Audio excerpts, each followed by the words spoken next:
yellow.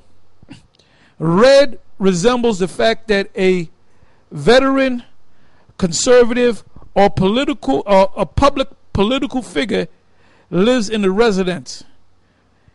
These are said to be executed on the spot. That's the red dot. All right. There's a guy in the black community called Red Dot, or Black Dot rather. I think there's a guy called Red Dot too. If your mailbox has a blue sticker on it, it is said that you are similar to the red stickers, but have a more manipulative personality. In essence, you are a follower and will be taken to a FEMA camp and re-educated. Let me read that again. It says if your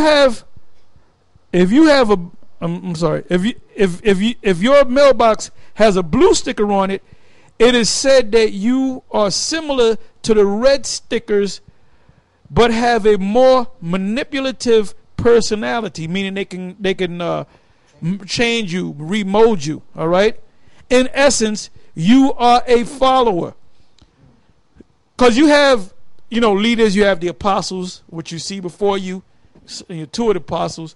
And then you have, Nate, you have Johanna, you have Sarnetta, you have these different so-called self-proclaimed leaders, Basically, guys like us, they just said, look, you can't change these guys. You just got to kill them. The ones of you that are following these people, us, Nate, you got to kill them. I mean, you got to put them in concentration camps. You got to re-educate them. So Esau has everything set up in stages, man. Esau has everything set up in categories. All right? Right. You have overlords, vassals, and serfs. That goes back to what's the term? Feudalism, which that's what we're coming to, a feudalistic society. All right. It says, lastly, if you are a yellow sticker, this represents no threat and will be allowed to remain free. These are the people that agree with the government in its current state and don't have a problem with them doing what they want. Got people that, I'm with it, I'm happy for the government. Praise the government, support the troops and all that. So what do you think? Is the government already preparing for the martial law they will enact under illegal proceedings? Let us know in a comment below, or the comment board below. So they're just telling you, man. Now, whether this is a hoax article or whatever it is, I mean, it does make you think, man.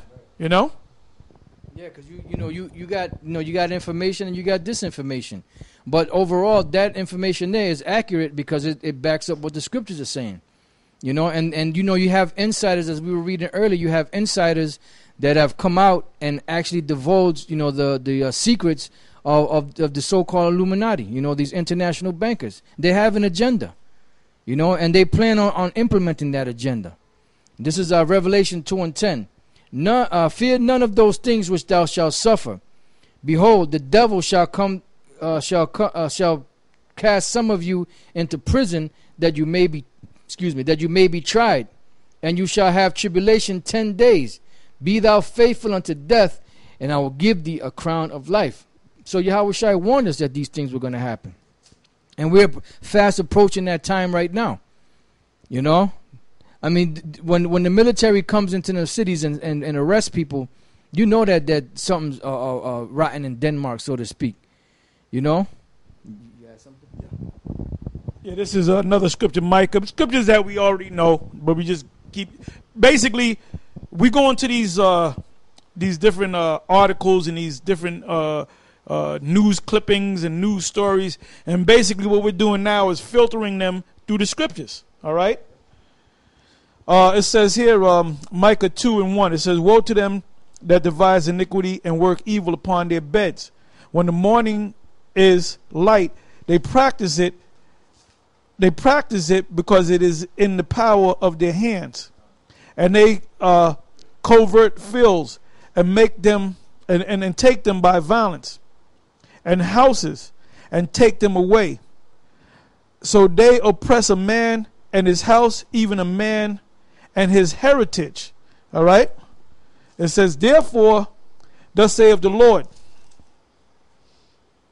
behold, against this family do I devise an evil, from which ye shall not remove your necks, neither shall ye go haughtily, for this time is evil.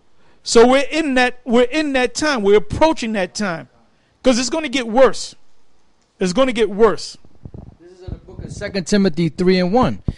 This know also that in the last days perilous times shall come. And those perilous times are here. But they just haven't fully escalated to where it's going to be. You know? Now, going back to Luke chapter 19 and verse 43. For the day shall come upon thee that thine enemy shall cast a trench about thee, and compass thee round, and keep thee in on every side.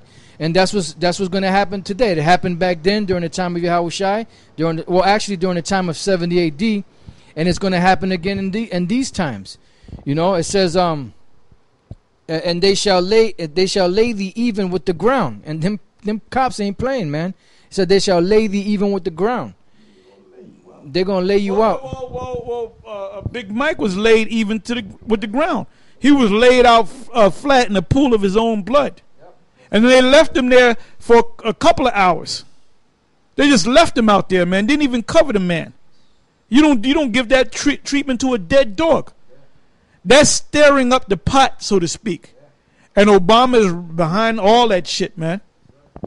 Hey, man, because the Lord is stirring that pot up, man. He got that big metal spoon, and he just stirring it up, man. He's just stirring that controversy up. You know, until it's nice and boiling, and the vegetables are just right, and the meat is just right, and then it's ready to be served. It says, and they shall lay thee even with the ground, and thy children within thee, and they shall not leave in thee one stone upon another, because thou knewest not the time of thy visitation. And this is the time of the visitation again. And a lot of you don't know because the Lord blinded you. And he went into the... I'm sorry, that was it on that. Now, there's other examples of these things happening. When you go back during the time of the Babylonians, when you go back during the time of the Greeks and different other nations, you know, when they came and did the same things to us, sieges and destroying, you know, Israel back then. This is another one. First Maccabees chapter 1, verse 19.